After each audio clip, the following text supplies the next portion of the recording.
All my life I believed that I was cursed. I don't know why or how, but this feeling did not leave me. Most likely because many terrible events happened in my life. My wife, whom I loved madly, changed and left me. And when it seemed that it was time to move on, another unpleasant moment happens. I sat perched on my usual stool, peering into my half-empty glass as the noise in the bar reached a new peak. Yet another batch of merry revelers had evidently arrived. Damn, I detest this time of year. Apologies, I didn't quite catch that. Did you say you hate Christmas? A voice beside me inquired. Blast, I must have inadvertently vocalized my thoughts. That wasn't my intention, but it was the truth. Yeah. What's with everyone being so darn cheerful? Ruining my peace, that's what. I responded, still not bothering to glance at the person addressing me. Now, my friend. That's not quite the right attitude. It's Christmas, after all. A time for joy and goodwill to all. They're simply trying to enjoy themselves. The voice beside me remarked. I turned then, spotting a short, stout, elderly man, complete with white hair and what could easily pass for a fake beard, seated on the stool next to mine. Frankly, he resembled one of those department store Santas who might stop for a drink on his way home from work. Where did he come from? I wondered silently. I don't recall noticing his arrival. But then again, with the crush of people in the Rose and Crown bar that night, the Queen herself could walk in and go unnoticed. Listen, I come to this pub nearly every night seeking a quiet drink to drown my sorrows. Perhaps I'll exchange a few words with George the bartender or a couple of my mates. None of us has any particular reason to be jolly. We all wrestle with our own demons, and frankly, we prefer having the bar to ourselves. We don't appreciate all these fools prancing around wishing everyone a happy bloody Christmas. I scowled in the general direction of the old man. We all have our troubles in life, my friend, but sometimes you've got to lighten up. This is the season to set aside your worries and find some joy. The old chap smiled back at me. Why do people assume they can grasp your struggles without knowing anything about you? I became irritated with the elderly man. You tell me, what reason do I have to be happy? I retorted angrily. The audacious old man was really getting on my nerves, so I decided to lay out the whole story for him. Once he heard the details, he would understand why I had no reason to be happy. Listen, 3 damn years ago, after what I believed was a happy marriage, I returned home from work one afternoon feeling unwell, only to discover my supposedly loving wife in bed with her boss. I lost my mind, and then she ran off with him. He had a lot more money than I did. So when it came to the damn divorce proceedings, she not only got custody of our 3 kids, but also our dog. And you know what the damn woman did next? I'll tell you. She made it incredibly difficult for me to see the kids for the next 18 months. I was in and out of court constantly, trying to get the bastards to enforce my right to see my children. The damn family courts couldn't care less about fathers. After that, the blasted CSA, the child support agency, those darn jerks descended upon me like a ton of bricks. They took most of my earnings in child support for the next year or so. They deducted the money straight from my paycheck before I even laid eyes on it. So, I couldn't afford to buy the kids much for Christmas that year. I wouldn't have minded so much if my ex and her partner actually needed the money. But the guy she's with owns the company where she works. He rakes in more cash in a week than I do in a year. Do you know what they did that Christmas? Well, let me tell you, they opened my presents to the children before Christmas. Then they went and bought more expensive versions of what I had prepared for the children and gave them to them first. I wasn't even allowed near the children at Christmas. The next time I saw them, my gifts were forgotten while they were playing with the most fashionable toys. Ah, it looks like you have an evil ex-wife. But remember, my friend, when your children grow up, they will understand that you love them. Well, that's the one thing they'll never be able to do, sir. Last Christmas, the ex-wife and her partner took the children on vacation. They went skiing in France. But one evening, they all went out together, and the guy got drunk. On the way back to the hotel, he drove his Mercedes into the lake. He made sure that he and his wife got out of the car safely, but everything else was taken out the next morning. I hate him. So now you understand why I'm not happy about Christmas. It doesn't bring me joy, only painful memories. My friend, I sympathize with you in the last few difficult years that you have been through, but it is important to strive to move forward. You need to strive to let go of the past and build a new life for yourself. Remember the positive moments that you have experienced with your children. To be honest, we didn't have any good times. As soon as they moved in with this jerk, they got everything they wanted. The kids didn't care about me anymore. They were overly pampered. I saw them about once a month, and they gradually forgot me. Despite my desire to scold him and leave him alone, this elderly man continued to smile at me. There were so many people in the pub that he probably couldn't have moved away, even if he wanted to. It's sad to hear what you're going through, he insisted. But you must have had some good times before your wife left. Now it's time to admit that your old life is behind you. Maybe you should think about building a new one for yourself. The old gentleman and I sat in the bar talking until closing time. As the evening wore on, I felt a liking for him. He seemed genuinely concerned for my well-being, urging me to put the past behind me and focus on the future. Shortly before leaving the pub, I noticed him stagger out of it. After he left, I finished my drink, said goodbye to George, and went home. I don't know if it's lucky or unlucky that I didn't have a car that night.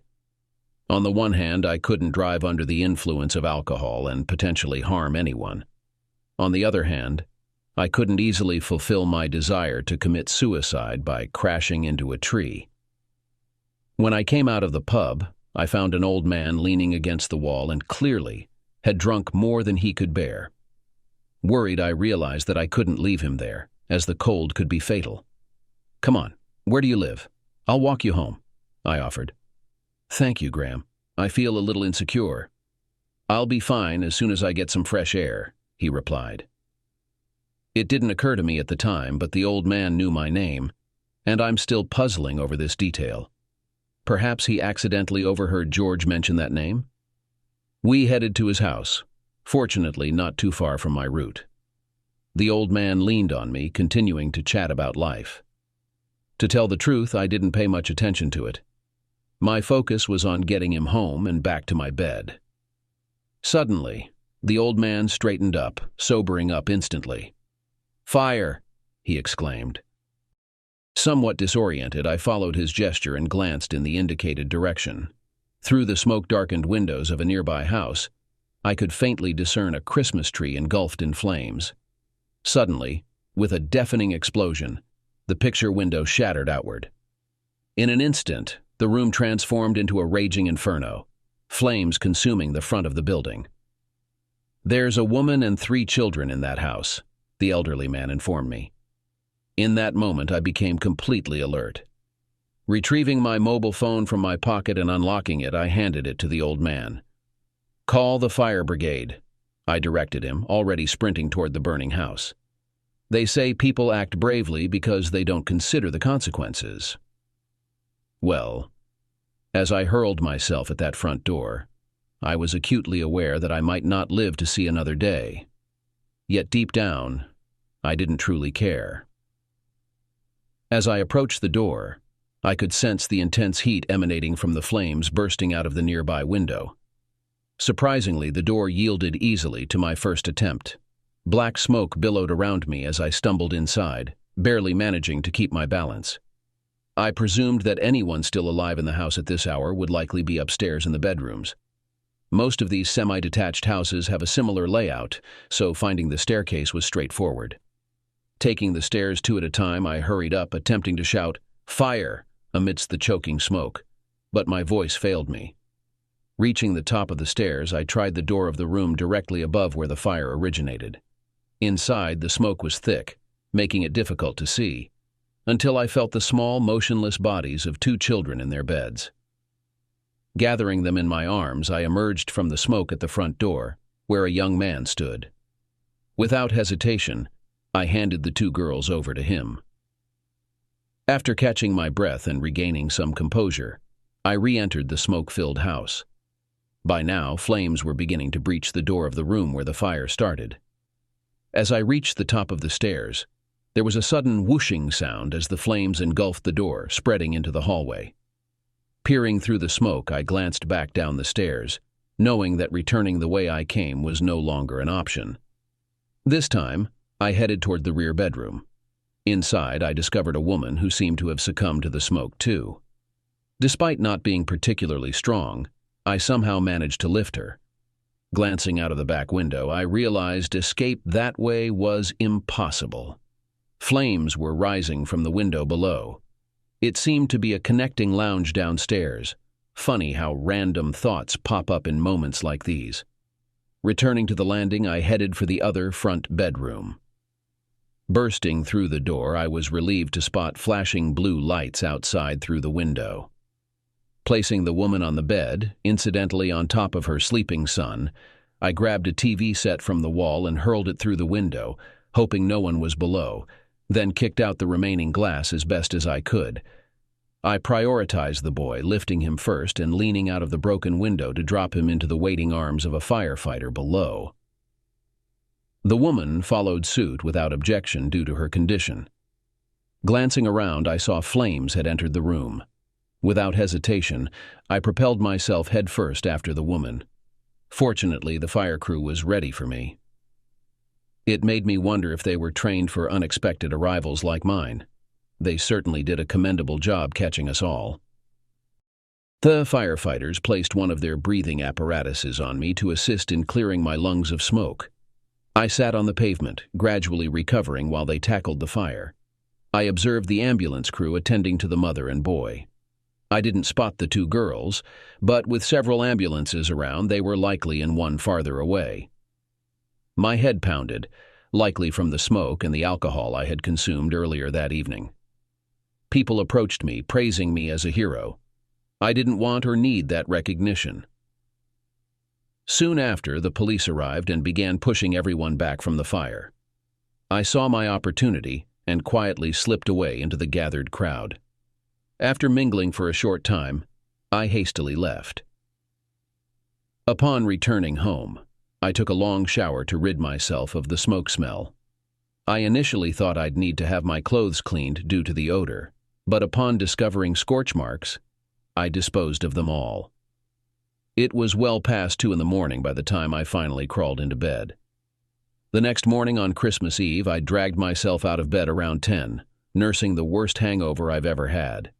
I attributed it to half the beer and half the relentless smoke from last night. As I stood in the kitchen downing coffee and aspirin, my mobile phone began to ring. I located it on the dining room table and answered. "Hello, is this Graham Stark?" A female voice, unfamiliar to me, inquired. "Yes? What's the matter?" I replied, slipping into my usual grumpy demeanor. I'll admit that was how I typically interacted with people back then. It tended to keep them at arm's length, and that was how I preferred it. "Oh, Mr. Stark. I just wanted to express my gratitude for rescuing my children and me last night." "Who is this?" "I'm Sheila Monroe. You saved my children and me from the fire last night. I just wanted to thank you. We would have perished if it weren't for you." "I'm sorry, but I have no idea what you're talking about, ma'am." I thought denial was the best course to avoid attention. "He said you'd deny it, but I know it was you who saved us from the fire last night. So don't bother denying it, or I'll inform the newspapers about you. And according to what your friend has told me, you wouldn't want that. The press is frantic trying to locate you. All right, it was me, but there's no need for thanks. I didn't think, I just acted." "You really don't need to thank me," I assured her. Then curiosity crept in. "By the way, how did you know where to find me?" "Oh, your friend, the kind old gentleman, visited a little while ago. He claimed to be a friend of yours, disclosed your identity, and gave me your number. Would you like to speak with him?" "Yes, I would. There's much to discuss." He left with my mobile phone last. I fell silent. What was I just saying? I was talking to Sheila Monroe on my damn phone. But last night I handed it to the old man to call the fire department. After escaping the burning house, I never saw him again. How did I end up with my phone again, and how did he know my name? Oh, it looks like he's gone. I don't see him anywhere. Don't let it bother you. He seems to have a knack for disappearing, I said. Mr. Stark, I know it's a bit much to ask on Christmas Eve, but could you possibly visit the hospital today? My children and I would really like to meet you and express our gratitude in person. We won't reveal your identity if you prefer. Damn it, she asked so nicely. How could I refuse? If you insist. But honestly, knowing you're all safe and sound is thanks enough for me. How hypocritical I was. I truly didn't care about her or her children at all. I couldn't understand why I had rushed into that burning house last night, unless it was some unconscious desire to end my own life. Yet I reluctantly agreed to visit her later. It was around 1:30 when I found her at the hospital. Sheila Monroe was wearing the most peculiar assortment of clothes I'd ever seen. But then again, I hadn't given them time to dress properly the night before, had I? As soon as I entered the room, Sheila recognized me. "Oh, Graham.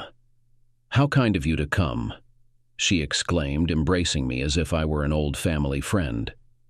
There were 2 other people present who inquired if I was her husband. She clarified, "No, Graham is just a dear friend."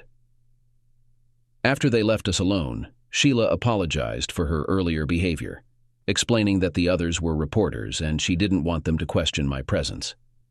I expressed my gratitude, and then she introduced me to her children. I was surprised that they all seemed to know who I was. Despite the friendly atmosphere, I felt somewhat overwhelmed and uncomfortable. Let's be honest, I hardly knew this family, and their appreciation made me feel uneasy. It also reminded me of what I had lost. Their children were around the same age as mine had been, perhaps a bit younger. I wanted to excuse myself and leave. I shouldn't have gone there in the first place. The elder of the 2 girls, Miranda, who appeared to be around 8 years old, had clasped onto my left arm tightly, while the boy Jacob, I estimated him to be about a year younger, came over and held onto my right hand steadfastly. The youngest, Yvette, seemed to feel excluded, but she resolved the issue by climbing onto my lap and wrapping her arms around my neck. I was at a loss for words with them. I noticed a sizable bruise on Miranda's face, recalling the impact it made with my shoulder as I lifted her the previous night. However, she never mentioned it. I hadn't been with them for long when a social services worker arrived. She inquired if Sheila had any relatives or friends who could accommodate them, but she didn't. The worker then informed Sheila that she would arrange for her and the children to stay at a local bed and breakfast. Knowing the place she mentioned, I immediately felt sympathy for them. I was familiar with the location. It's a dreadful place filled with asylum seekers and undocumented immigrants awaiting deportation. I'm not sure why I said it, but I suddenly found myself offering Sheila and her children to stay at my place for a while. I had the space, I knew, but the reason behind extending the invitation eluded me. I was taken aback to hear Sheila accept my offer. It's quite bizarre when you think about it. It's not like me at all to offer something like that. And in hindsight, it's odd that Sheila accepted accommodation from someone she barely knew. Things got even stranger when all 4 of us squeezed into my car to head home. Suddenly, I realized I had no food at home, so we made a detour to a supermarket and ended up with 4 carts full of groceries. It was like we were shopping for a family of 5 at Christmas. While waiting at the checkout, I noticed my guests didn't have much in terms of clothing either. So we headed to the clothing store next door, where we made an even bigger dent in my credit card, although Sheila promised reimbursement, which eventually happened. Upon arriving at my home, I guided them to their designated spaces. Witnessing these children settle into my own children's former rooms was a poignant sight. I offered Sheila my bed and opted to use the fold-out in my downstairs study, ensuring she remained close to the children while I stayed on a different floor. I reasoned that this arrangement would prevent any compromising situations. Given the prevalence of peculiar individuals nowadays, I couldn't afford to let my guard down, especially with Sheila being a stranger to me. To the disappointment of the children, my house lacked seasonal decorations. Thus, I retrieved the artificial Christmas tree and decorations from storage, and we embarked on a thorough redecoration spree. Wrestling with the Christmas lights, a task that always seemed to take longer than expected, became part of the routine. Why is it that they always worked perfectly when last used, yet upon retrieval, almost every light needed checking? Sheila faced the challenge of finding Christmas presents for the children. I resolved this by unearthing the gifts I had purchased for my own children the previous year, which they never had the chance to receive. Stashing them away had been painful, but ultimately, I was relieved to have them for Sheila's children, who were of similar ages. Christmas morning brought a sense of joy that had been absent for years. Watching the children unwrap their presents stirred up complex emotions that I'd rather not dwell on. Sheila took charge of preparing Christmas dinner while I spent time with the children. Around noon, a man from Sheila's insurance company arrived. He was a loss adjuster and had come to assure Sheila that she had nothing to worry about. The company would handle the house repairs and would notify her when and where she could choose her replacement furniture and carpeting. "Wow, they're really efficient," I remarked to Sheila after he left. "No kidding. I hadn't even told them about the fire yet," she replied. "I wonder how they knew where to find me." We never quite figured that out. Later, when we inquired, the insurance company said they had received a phone call on Christmas Eve reporting the fire and making a claim on Sheila's behalf. Oddly, their records showed the call was made in the morning, well before I had gone to the hospital to meet Sheila, and before I had invited her and her children to stay with me. That Christmas was a good one for me. Yes, I did kiss Sheila under the mistletoe, but it was a very respectful kiss, and we only did it because the children insisted. Having children in the house again soon caught the neighbors' attention. Well, the neighbors' children, actually. On Boxing Day, I looked out of the kitchen window and noticed several of them playing in the garden with Sheila's children. Suddenly, people who had been avoiding eye contact with me for years were smiling and waving enthusiastically whenever they saw me. They also started stopping me in the street for a chat. I thought we were just starting to get used to our new living conditions when the new year came. At exactly midnight, there was a loud knock on the door and half a dozen neighbors came in, waving bottles of alcohol. Before anyone realized what was going on, an impromptu party began. Before my wife left me, it was a regular New Year's Eve event. I think the neighbors stayed away from me for the next couple of years because I became a bit of a bore. Now it looked like they were making up for lost time. I won't go into details because, to be honest, I don't remember much about that evening. But eventually I realized that all the neighbors had gone home and Sheila and I, having drunk much more than we should, were kissing on the couch. Nothing special, but suddenly I noticed that my hands were wandering over it. I'm not sure where my mind was or what I think I was doing, but I suddenly realized that it was wrong. Sheila is a very attractive woman, and I think very few men would want to turn her down. But hey, there's nothing special about me. So I couldn't help but wonder why she was letting me do what I was doing. I didn't want her to feel obligated to sleep with me just because she was grateful that I had saved her and the children's lives and given them a place to live. So I quickly put an end to this meeting. Sheila seemed a bit surprised when I decided to end the encounter. She looked embarrassed and went very quiet for a while before quickly retreating to her room. We never discussed what almost happened that night again, and from that evening on, we never came close to being intimate with each other. However, in the following months, we became very close friends. It was a strange situation, though, with both of us making an effort to avoid any physical contact. We would go out of our way to detour around the room instead of squeezing past each other. Thaw children started calling me Uncle Ray because little Yvette had trouble pronouncing Graham. The way she said it sounded like Ray or something close to it, and soon the other two children picked it up as well. For simplicity, and to avoid confusing the children, Sheila also started calling me Ray. Over the next few months, even the neighbors' children began to refer to me as Uncle Ray. Before I knew it, Ray had become my new name. During those months, I spent a lot of time with the children. When you have children in the house, you tend to take them for granted. At least I had with my own children.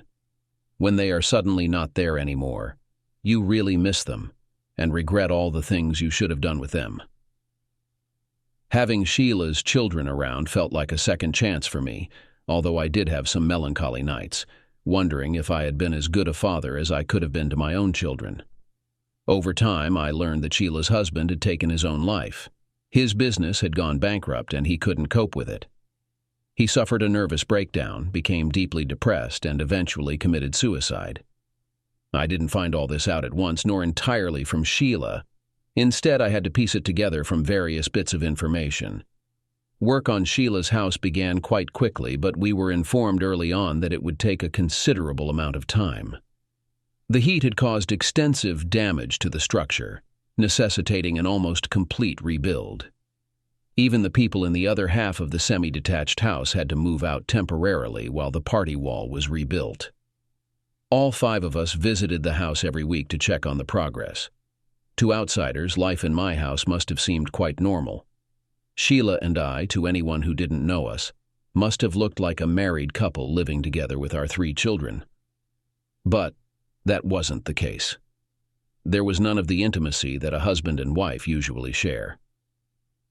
For the first few months, the only times Sheila and I left the house together were for shopping, visiting the cemetery, where her husband was buried alongside my children, and trips to her house to see how the repairs were coming along. Over time, I found myself willingly attending the children's school events. I became genuinely interested in Jacob and Miranda's after-school activities. The teachers' reactions were intriguing. Some of them had taught my own children and were clearly aware of their deaths. One day, a teacher made a significant slip when he mistakenly referred to Miranda by my daughter's name. Miranda corrected him, leaving the teacher quite embarrassed. I mention this because I never made that mistake, though in my dreams, the children would sometimes not exactly get mixed up, but seem to merge into one another. As my bond with the children grew stronger, my relationship with Sheila remained unchanged. We maintained a certain distance from each other. However, I often found myself watching her out of the corner of my eye. She was an attractive woman, and occasionally I got the sense that she was watching me too. During the summer, I took all of them on a camping trip to Wales.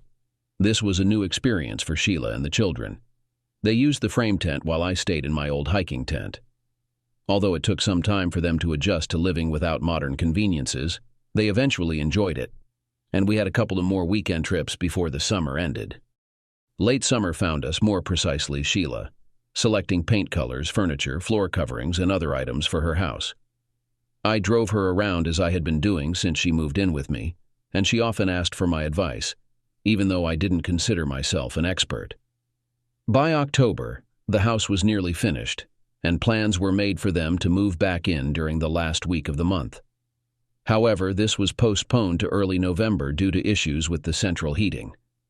Then, quite suddenly, I found myself alone in an empty house again. I had known this day would come, but that first evening coming home to an empty house was truly hard for me. I looked around and walked straight back out. My destination was the Rose and Crown, and as I walked up the street, I wondered if someone had taken my regular bar stool. I hadn't been there since the previous Christmas.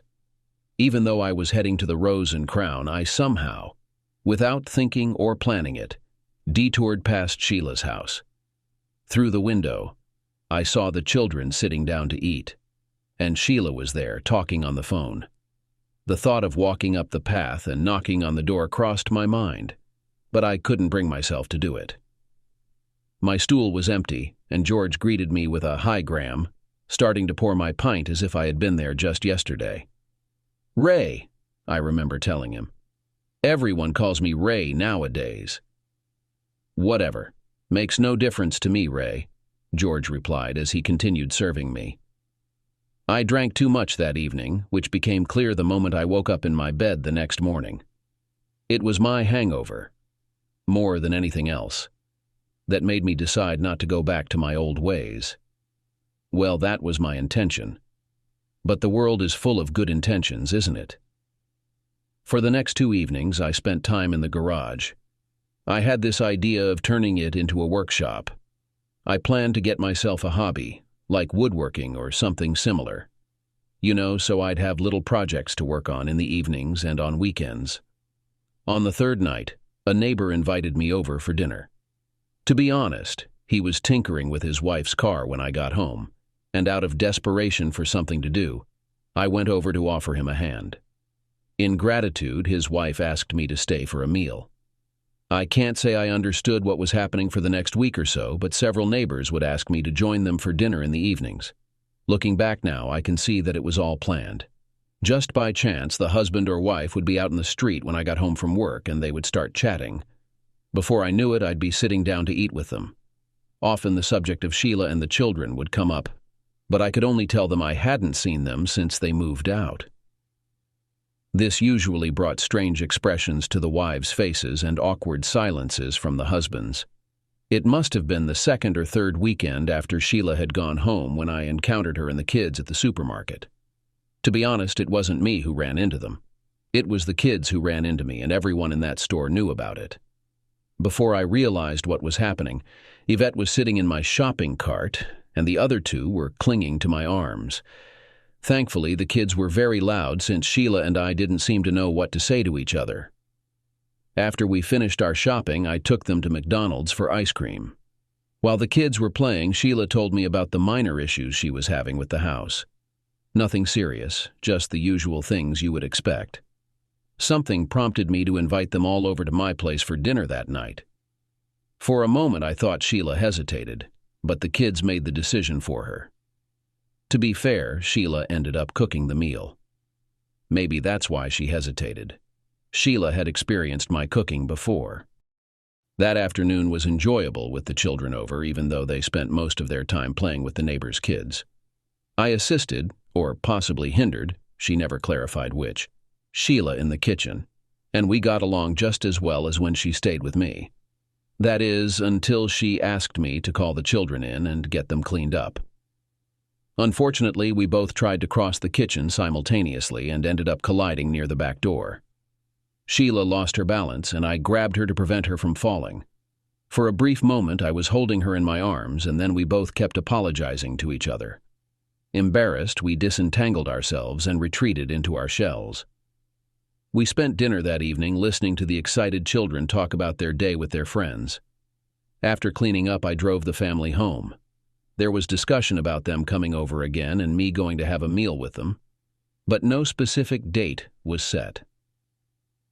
I left my car parked at the Rose and Crowns parking lot that night because I was too drunk to drive it home. On Sunday, after sleeping off the alcohol, I returned to the pub to retrieve it, but it stayed there for another night.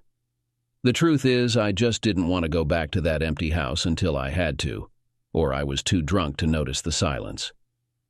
On Monday morning, instead of going to work, I went to the real estate agent to put my house on the market. I had no idea where I was going to live, but I knew I couldn't stay in that empty house any longer. Losing one family there was bad enough, but losing a second was too much for me. I moved out, leaving the house furnished until it was sold, as the agent said it would be easier to sell that way. I moved into a small residential hotel near my workplace. It was quite pleasant, but I didn't make many friends among the other residents. I had been slowly reverting to the miserable old person I had been a year before.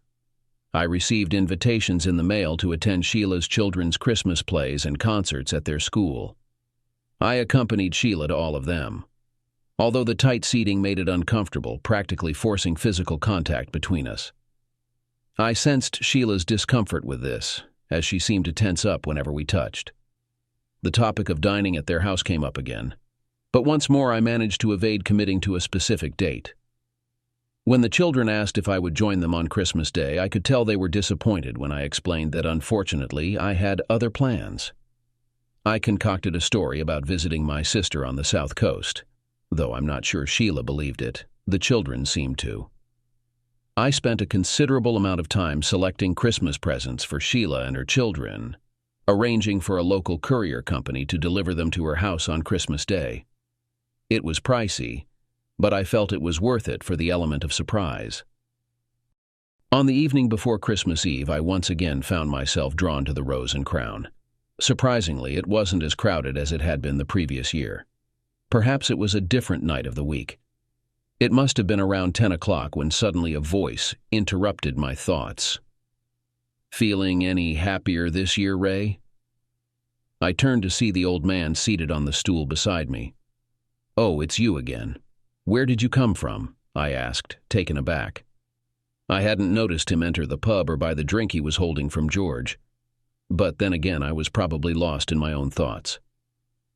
"I'm always around somewhere, Ray. You just don't see me," he replied. It sounded like the old man had already had too much to drink. "What are you having?" I asked, motioning for George to refill my glass. But the old man declined, waving his hand to indicate he didn't want another drink at the moment. George brought over my fresh pint and then lingered with a peculiar expression on his face. "This one's on the house, Ray, and I think you should make it your last for tonight," he said, refusing my money. I didn't pay much attention to George's words, as I had a few questions for the old man. "Where were you that night of the fire?" I inquired. "When I emerged from that house, you were nowhere to be found." "I was occupied, Ray. Before I passed, The old man paused for a moment, as if considering his words. "Before I retired, I was a pediatrician. I was in the ambulance assisting the paramedics with the children. By the time I came out, you had already left." "But what about my phone? How did you return it to me?" "I gave it to a policeman. You didn't look well when you emerged from that house. I assume he must have returned it to you or placed it in your pocket." "Well, I have to confess, that might have been how I retrieved the phone." I couldn't quite recall the exact sequence of events or conversations when the police officer approached and instructed everyone to move away from the fire. "You visited the hospital the following day," I remarked, still trying to comprehend the actions of this elderly man. "Indeed I did. I wanted to check on the children's recovery. It was quite fortunate timing the night of the fire. Just a few minutes later, it could have been a disaster." "But how did you know Sheila had my phone number or even my name?" "From your cell phone, Ray. Your name and number are labeled on the back." That was true. I had a company cell phone, and they all had labels indicating ownership when scattered around the office. As I sipped my pint, I continued to probe the old man with questions, to which he provided reasonable answers. Yet there was something about him that didn't quite add up in my mind. "So, Ray, are you going to spend Christmas with Sheila and the kids?" he suddenly inquired. "No, I didn't think it was a good idea," I responded. "Why not?" he demanded, sounding shocked. "Because." "Because why? Spit it out, those kids will miss you." "Because of Sheila." I glanced around to check if anyone was nearby. George was busy with another customer at the far end of the bar, but no one else was within earshot. "I think I've fallen for her." "And that's a good reason to skip spending Christmas with her." "I would have thought that was a damn good reason to spend time with her and her family." "But she doesn't feel the same way about me." "What makes you think that?" "Well, I did something really stupid." "Damn, I don't know why I'm telling you this." "Maybe you need to? So spill it," the old man urged. "Last New Year's Eve. She had only been at my place for a couple of days, and I'm ashamed to say I crossed a line. I think I upset her." "How exactly did you cross the line?" "Well, I kissed her and, oh God, I touched her inappropriately. Can we change the subject?" "No, I don't think we can." "So what made you stop?" "Nothing. I had had too much to drink." "Why does that not surprise me?" the older man interjected. "Anyway, I suddenly realized what I was doing and stopped myself. So Sheila didn't stop you? You stopped yourself? Yes. If she didn't stop you, why did you stop? Maybe she wanted you to continue. And she might have let me because I saved her and her family's life. I don't want a woman to sleep with me out of gratitude. Did you discuss this with Sheila? Don't be ridiculous. It would have been too embarrassing. She was embarrassed enough just being in the house with me after that. Oh, so embarrassed that she didn't leave with her children? Well, she didn't have anywhere to go. Nonsense, the insurance company paid you to accommodate her and the children, didn't they? Sheila could have left whenever she wanted. Why did she choose to remain then? Consider this. Could it be that she had developed feelings for her guardian angel? The elderly man suggested, then added quietly, "It's a pity. That's never happened to me." She never mentioned anything to me. And did you express your feelings to her regularly? Of course not. If I had told Sheila how I felt and she didn't reciprocate, it would have been too awkward for her to stay at my house. Do you not think there's a chance Sheila was thinking the same thing, Ray? But explain why you've declined her dinner invitations. How do you know I have?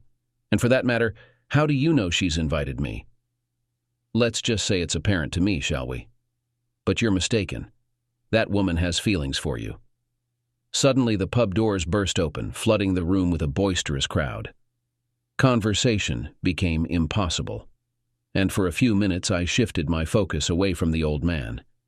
When things calmed down, I realized he was no longer seated beside me. "George, where did that elderly man disappear to?" I inquired as he approached to refill my glass. "Which elderly man?" "The elderly fellow I was conversing with." "Goodness, Ray, you've had more than enough to drink tonight. You've been sitting there chatting to yourself all evening. It's time for you to head home, I reckon." George pulled the pint away from me once more and emptied it into the sink. "Do you need me to call a taxi for you, Ray?" he offered. "George, I think you should consider cutting back on the alcohol yourself," I retorted as I stepped off my stool. Once George decided you'd had your fill, I knew I wouldn't get any more from him that night. On Christmas Eve, I woke up without a hangover. It was pleasant, but not as surprising as it might have been if Sheila hadn't been living with me for a year. Before she and the children moved in, hangovers were routine for me. Like many people, I had the day off work and spent it browsing the shops. I had already bought the children's and Sheila's gifts, which would be delivered by couriers in the morning, but I found a couple of other items I thought they would appreciate. After wrapping them up, I took them to the courier's office to be added to the delivery. Then I returned to the hotel with a couple of bottles of alcohol, which I believed would keep me pleasantly intoxicated until after Boxing Day. Back in those days, pubs didn't stay open for long on Christmas Day. As I exited the dining room in the hotel that evening, I was approached by another guest, known to everyone as the Major. "Mr. Stark, my dear fellow, do you happen to play bridge?" he inquired. "Well, I've dabbled in it, but I'm not particularly skilled," I responded reflexively, caught off guard by his question. "Marvelous. You're just the person we need. We're not too serious about it ourselves. However, Mrs. Brandt has visitors tonight. Would you mind filling in as a fourth until her guests depart?" I found myself unable to refuse the old chap. It's baffling how effortlessly officer types can persuade you to do things. So, before I knew it, I was seated with 3 elderly gentlemen playing bridge instead of heading to the Rose and Crown. At least it's only until Mrs. Brandt's guests leave, I reasoned to myself. Fat chance. She never appeared, and we were still playing at midnight. As the game concluded and they retired to bed, the Major and the others thanked me for joining. By then they were well aware of my incompetence at bridge, yet they remained silent. Fortunately, no money was at stake. Otherwise, I'd have been destitute. After they left, I spent some time in the lounge, idly watching TV. It wasn't until I climbed into bed that I realized I had only had a couple of sherries with the Major and his friends that night. I had wanted a beer or two, but it didn't feel appropriate to drink beer while playing bridge. I woke up early on Christmas morning, for reasons unknown. Perhaps because I hadn't drunk anything the night before. As I descended the stairs to breakfast, I was surprised to find something waiting for me at the reception. "Mr. Stark, there are some packages here for you," the receptionist exclaimed as I approached. I did a double take as she gestured towards the small pile of brightly wrapped gifts. They were my presents for Sheila and the kids. What were they doing at the hotel? Assuming the delivery had been botched, I called the couriers to demand they send the parcels to the correct address. But all I received was a recorded Christmas greeting and a message that the office wouldn't reopen until the day after Boxing Day. "The elderly gentleman who delivered them appeared a bit forgetful to me," remarked the young receptionist, graciously disregarding the curses I muttered as I hung up the phone. "Don't tell me. A short, somewhat stout fellow with white hair and a beard," I said, observing her. "Why, yes, that sounds like him." "Do you know him?" she inquired, smiling. "Unfortunately, I believe I do. Could you arrange for a taxi to transport these for me?" "Of course, Mr. Stark. Go ahead and have your breakfast, and I'll notify you once the taxi arrives so you can settle the fare." However, the girl hadn't contacted me by the time I emerged from the dining area after a relaxed breakfast. "I'm sorry, Mr. Stark. It's odd, but I've attempted to contact every taxi company we usually use, and none of them have a vehicle available. It may not seem logical to you, but concerning that elderly gentleman, it's becoming clear to me, young lady. Would you mind assisting me in taking these to my car?" As I arrived at Sheila's house and parked, the front door swung open, and her 3 children dashed out eagerly to welcome me. I won't delve into the details of the day, but I will mention that despite my prior declaration of not attending, it seemed my arrival had been expected. I noticed that the dining room table had already been set for 5. It wasn't until after the children had gone to bed that I questioned Sheila. "You were expecting me?" "Of course. But I explicitly said I wouldn't be coming." "Yes, you did, but I bumped into your friend yesterday, and he assured me you'd be here today." "Let me guess, the stout fellow?" "Yes, the one who visited you in the hospital last year." "Did he happen to mention anything else?" "Just that I should lock the door after you arrived and get hold of your car keys." I glanced at the coffee table where I had left my keys. They were nowhere to be seen. "Looking for these?" Sheila teased, holding up my car keys. "Yes. Could I have them back, please?" "Of course, but you'll have to come and get them," she replied mischievously, pulling her dress away from her chest and dropping the keys down her cleavage. Then she sat back, grinning at me. "What do I do now?" I asked, puzzled. "Come and retrieve them," Sheila said, springing out of her seat and darting toward the lounge door. "You know where the bedroom is, don't you?" Sheila and I tied the knot less than a month later. Perhaps you saw it coming before I did. They say there's none so blind as those who refuse to see. For the past 13 years, we've been happily living together in this house.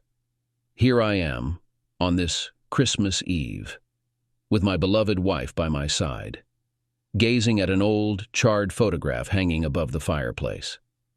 It was shortly after our wedding when some photo albums, salvaged from Sheila's fire-damaged home, were finally returned to her. They had endured water damage and the fire itself. The insurance company had sent them to specialists to salvage what they could.